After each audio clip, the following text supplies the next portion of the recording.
રાધે કૃષ્ણ મિત્રો, તમે જોઈ રહ્યા છો યુટ્યુબ આપણી ચેનલ વ્રત સાધનામાં આપનું સ્વાગત છે. મિત્રો, અત્યારે પ્રયાગરાજમાં મહાકુંભ ચાલી રહ્યો છે. આ મહાકુંભમાં દેશમાંથી લાખોની સંખ્યામાં સાધુ મહંતો ગંગા સ્નાન કરવા આવે છે અને આ વખતના મહાકુંભનું મહત્વ ખૂબ જ વધારે છે. આ વખતનો મહાકુંભ દર 12 વર્ષે આવે છે. આ વખતે એક દિવ્ય અને સિદ્ધ સંત સાથે એક એવી ઘટના બની કે જે જાણીને તમારા રૂવાડા ઊભા થઈ જશે.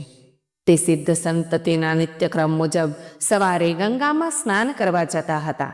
ત્યારે અધિકારીઓએ તેમને રોક્યા અને પછી જે બન્યું તે જાણીને તમારા હોશ ઉડી જશે. મિત્રો, જો આપને આ વિડીયો પસંદ આવે તો લાઈક કરજો, શેર કરજો. જો આપ આ ચેનલને પહેલીવાર જોઈ રહ્યા છો તો સબસ્ક્રાઈબ કરી લેજો અને બેલ આઇકોન પર ક્લિક કરવાનું ભૂલતા નહીં મિત્રો, એટલે આવનાર નવા વિડીયોની માહિતી આપ સુધી તુરંત પહોંચી શકે. ધન્યવાદ. એવું તે શું થયું કે જ્યારે પ્રયાગરાજ ગંગા નદીમાં એક સાધુને સ્નાન કરતા રોકવામાં આવ્યા, ત્યારબાદ પ્રયાગરાજના તે ગંગા ઘાટ પર જે ચમત્કાર થયો તે જોઈને તમારા પગ નીચેથી જમીન ખસી જશે. તો ચાલો જાણીએ શું ઘટના બની હતી. 2025ના જાન્યુઆરી મહિનામાં સદીનો સૌથી મોટો મહાકુંભ ચાલી રહ્યો છે. આ મહાકુંભ દર 12 વર્ષે એકવાર આવે છે. આ મહાકુંભનું ખૂબ જ મહત્વ રહેલું છે. ગંગામાં સ્નાન કરવાનું આ ખૂબ જ મહત્વ હોય છે. એટલા માટે દેશ અને દુનિયાની કરોડોની સંખ્યામાં લોકો પ્રયાગરાજ પહોંચે છે. પરંતુ એક એવી ઘટના બધાની સામે આવી રહી છે જેને બધાના હોશ ઉડાવી દીધા છે. જ્યાં એક સાધુ મહારાજને ગંગા નદીમાં સ્નાન કરતા રોકવામાં આવે છે. કોઈ પણ મહાકુંભ સાધુ વગર અધૂરો છે. મહાકુંભ શરૂ થયાના કેટલા દિવસો પહેલા સાધુ સંતો પ્રયાગરાજ પહોંચી જાય છે. આ ઘટનાની શરૂઆત થાય છે મધ્યપ્રદેશના મહેશ્વરમાં રહેનાર રાજાનંદજી મહારાજથી. દરરોજ સવારે વહેલા ઉઠીને ઠંડા પાણીથી સ્નાન કરતા ને ભિક્ષા લેવા નીકળી જતા હતા. તેમને પોતાના જીવનકાળ દરમિયાન સાંસારિક જીવનનો ત્યાગ કરીને, કેટલીય તપસ્યાઓ કરીને કેટલીય સિદ્ધિઓ પ્રાપ્ત કરી હતી. તે મહેશ્વરના ઘાટ પર નિવાસ કરતા હતા. જ્યારે તેને પ્રયાગરાજમાં મહાકુંભની ખબર મળી ત્યારે તે મહાકુંભમાં જવા માટે ખૂબ જ ઉત્સાહિત થઈ ગયા. તેઓ લગભગ 1 મહિના પહેલા મહાકુંભમાં પહોંચવા માંગતા હતા, કેમ કે તેને પ્રયાગરાજમાં 2 થી 3 મહિના વિતાવવા હતા. તેમનું કહેવું હતું કે મહાકુંભ એ પવિત્ર સમય છે જ્યારે ભગવાન, દેવી દેવતાઓ પોતે ત્યાં હાજર હોય છે. ત્યારે તપસ્યા કરવી, સાધના કરવી અને ભગવાનનું ધ્યાન કરવું ખૂબ જ ફળદાયી છે. જ્યારે બીજા દિવસે રાધાનંદજી મહારાજ પ્રયાગરાજ પહોંચ્યા ત્યારે સવારે 4 વાગ્યે સ્નાન કરવું એ એમનો નિત્યક્રમ હતો. રાધાનંદજી મહારાજે વિચાર્યું કે ચાલો આજે તો ગંગા સ્નાન કરી લઉં, અને તે પ્રયાગરાજના ગંગા ઘાટ પર પહોંચી ગયા. તે સમયે ગંગા નદીનું સફાઈ કામ ચાલી રહ્યું હતું. રાધાનંદજી મહારાજ ત્યાં જઈને ખૂબ ખુશ થયા અને તેમણે કપડાં ઉતાર્યા. અને જ્યારે તેઓ ગંગા નદીમાં સ્નાન કરવા આગળ વધ્યા તો ત્યાં ઊભેલા કેટલાક નગર નિગમના અધિકારીઓએ તેમને રોક્યા અને કહ્યું કે તમે અત્યારે સ્નાન નહીં કરી શકો, કારણ કે આ સમયે સફાઈનું કામ ચાલી રહ્યું છે. પ્રયાગરાજમાં દરરોજ રાત્રિના સમયે ગંગા નદીની સફાઈનું કામ કરવામાં આવે છે, જેથી દિવસ અને સાંજના સમયે શ્રદ્ધાળુઓને કોઈ સમસ્યાનો સામનો ન કરવો પડે. રાધાનંદજી મહારાજ ખૂબ જ ધૈર્યવાન હતા. તેમણે અધિકારીઓને સમજાવ્યું કે આ બહુ સારી વાત છે, પરંતુ સવારે 4 વાગ્યે સ્નાન કરવાનો મારો રોજનો નિયમ છે અને આજે હું પ્રયાગરાજ પહોંચ્યો છું તો હું ગંગા નદીમાં જ સ્નાન કરીશ, અને મારા એકલાના સ્નાન કરવાથી ના તો તમારું કોઈ કામમાં બાધા ઉત્પન્ન થશે કે ના તો મને કોઈ તકલીફ થશે. પરંતુ તે અધિકારી અચાનક ગુસ્સે થઈ ગયો અને પેલા સાધુ મહારાજને કહેવા લાગ્યો કે તમારે આ સમયે જ કેમ સ્નાન કરવું છે? હજુ તો આખો દિવસ પડ્યો છે. શું તમને અહીં અત્યારે કોઈ માણસ સ્નાન કરતો દેખાઈ રહ્યો છે? શું તમારા શરીરમાં એટલી બધી શક્તિ છે કે તમે સવારે 4 વાગ્યે આવા ઠંડા પાણીથી સ્નાન કરી શકશો? આવી બધી ખોટી વાતો કરવાનું બંધ કરો અને અત્યારે અહીંથી ચાલ્યા જાઓ. અત્યાર સુધી રાધાનંદજી મહારાજ ખૂબ જ વિનમ્ર અને ધીરજ રાખીને ઊભા હતા, પરંતુ તે અધિકારીના અપશબ્દો સાંભળીને તેને ખૂબ જ ખરાબ લાગ્યું. તેમનું માનવું હતું કે ગંગા નદી પર કોઈનો અધિકાર નથી. આ તો સાક્ષાત શંકર ભગવાનની જટામાંથી નીકળે છે, જેની અંદર બધાને પોતાના પાપ ધોવાનો અધિકાર છે અને તેના માટે કોઈ નિશ્ચિત સમય નથી હોતો. પરંતુ તે સમયે રાધાનંદજી મહારાજે પેલા અધિકારીને કશું જ કહ્યું નહીં અને સામે ઘાટ પર ધ્યાન અવસ્થામાં બેસી ગયા. બધાને લાગ્યું હતું કે સાધુ મહારાજ માની ગયા છે અને પાછા હટી ગયા છે.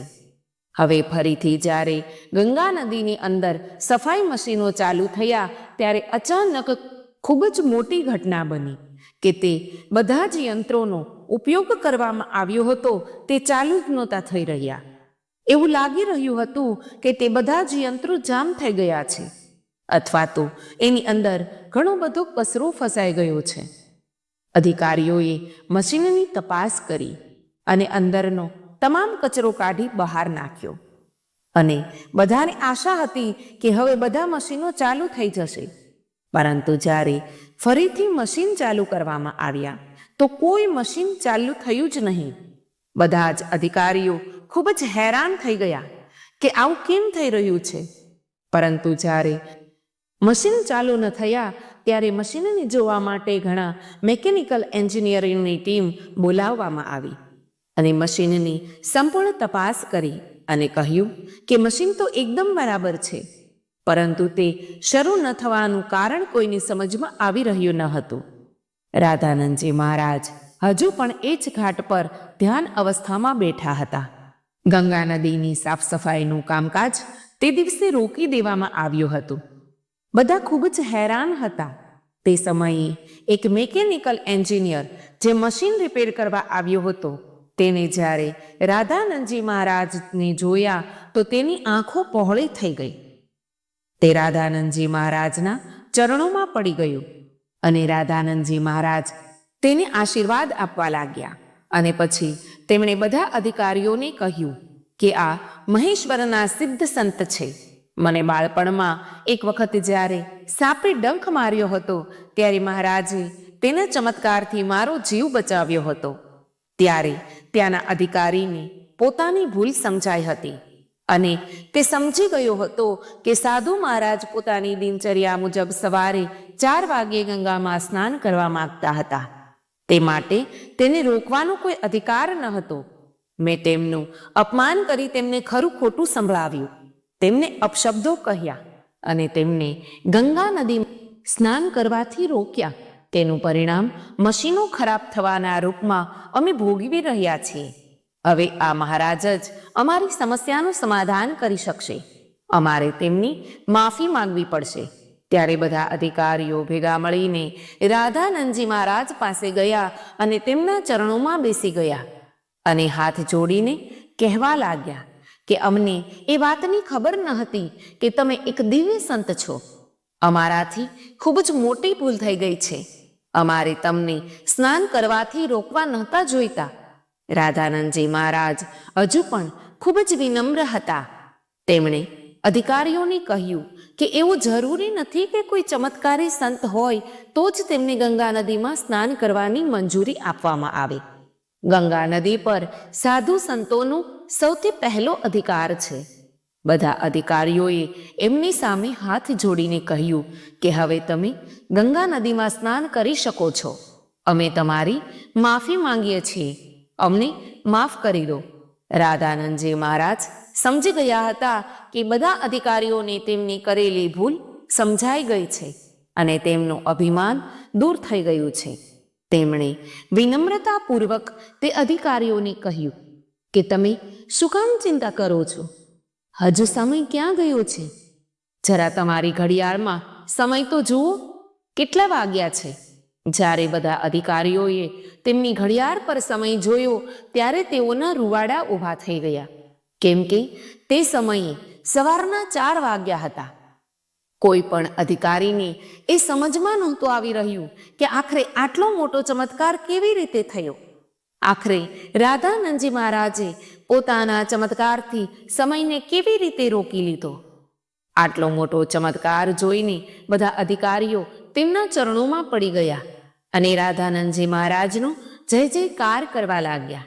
આ ચમત્કારિક ઘટના પછી બધા લોકો તેમને માની ગયા અને તેમના દાસ બની ગયા.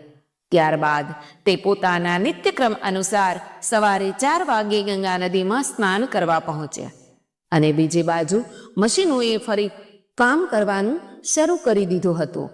હવે એક સાથે ફરીથી બધા મશીનો કામ કરવા લાગ્યા, જેનાથી એ સાબિત થઈ ગયું હતું કે આ બધા મશીનો માત્ર રાધાનંદજી મહારાજના આદેશની રાહ જોઈ રહ્યા હતા. જેવું જ એમને અધિકારીઓનું અભિમાન તોડી નાખ્યું અને તરત જ તેમણે ગંગા નદીમાં સ્નાન કર્યું. ત્યારબાદ ફરી બધા મશીનો ચાલુ થઈ ગયા. આ એક ખૂબ જ મોટો ચમત્કાર હતો જે હાલમાં પ્રયાગરાજના મહાકુંભમાં થયો હતો. હકીકતમાં મિત્રો, આ ભૂમિ ઋષિ મુનિઓની ભૂમિ છે. આ જગ્યા પર સાધુ સંતોનું અપમાન કરવું કે તેમને અપશબ્દો કહેવા એ ખૂબ જ મોટું પાપ માનવામાં આવે છે અને આવી ભૂલને સ્વયં ભગવાન પણ માફ નથી કરતા. મિત્રો, આશા રાખું છું કે તમને આ સત્ય ઘટના ખૂબ જ પસંદ આવી હશે. મિત્રો, જો આપને આ વિડીયો પસંદ આવ્યો હોય તો લાઈક કરજો, શેર કરજો. જો આપ આ ચેનલને પહેલીવાર જોઈ રહ્યા છો તો સબસ્ક્રાઈબ કરી લેજો અને બેલ આઇકોન પર ક્લિક કરવાનું ભૂલતા નહીં મિત્રો, એટલે આવનાર નવા વિડીયોની માહિતી આપ સુધી તુરંત પહોંચી શકે. ધન્યવાદ.